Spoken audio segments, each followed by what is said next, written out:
The president also tweeting today about another firing, one he believes was long overdue. The attorney for Peter Strzok says the FBI fired the special agent Friday over anti-Trump texts he sent to his former lover, also at the FBI, during the 2016 campaign. This as the prosecution rests in the trial of Trump's former campaign chairman. Chief Intelligence Correspondent Catherine Herridge has our report from Alexandria, Virginia.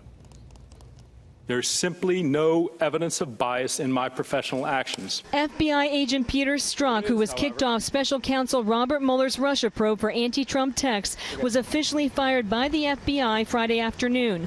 Along with his former colleague and lover, FBI lawyer Lisa Page, the two exchanged thousands of texts where they criticized candidate Trump and his supporters.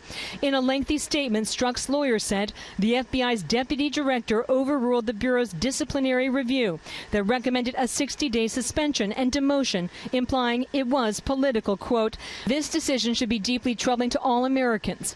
A lengthy investigation and multiple rounds of congressional testimony failed to produce a shred of evidence that Special Agent Strzok's personal views ever affected his work."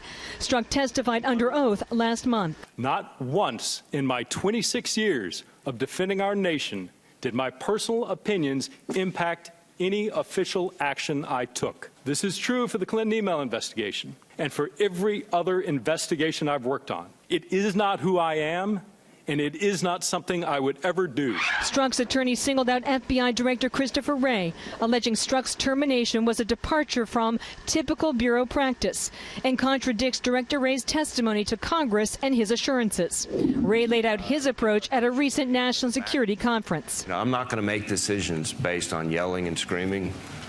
I'm going to make decisions based on the process. In a series of tweets, the president emphasized Strzok was a decision maker in the FBI's Russia and Clinton email cases. Just fired agent Strzok, formerly of the FBI, was in charge of the crooked Hillary Clinton sham investigation, he tweeted. It was a total fraud on the American public and should be properly redone.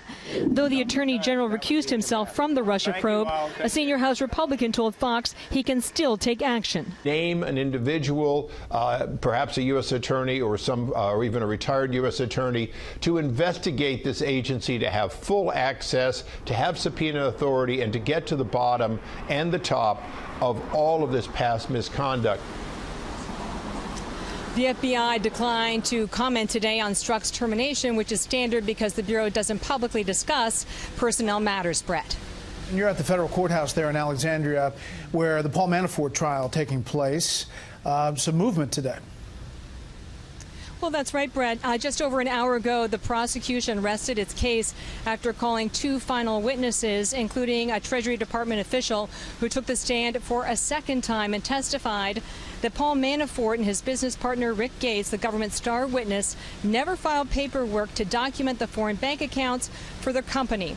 The judge said he was allowing the testimony, but warned the jurors that the government had the chance to indict Manafort's company and chose not to. Only Mr. Manafort is on trial, and we expect tomorrow morning to learn whether the defense will call its own witnesses and reveal its own evidence, Brett. We'll follow all that tomorrow. Catherine, thank you.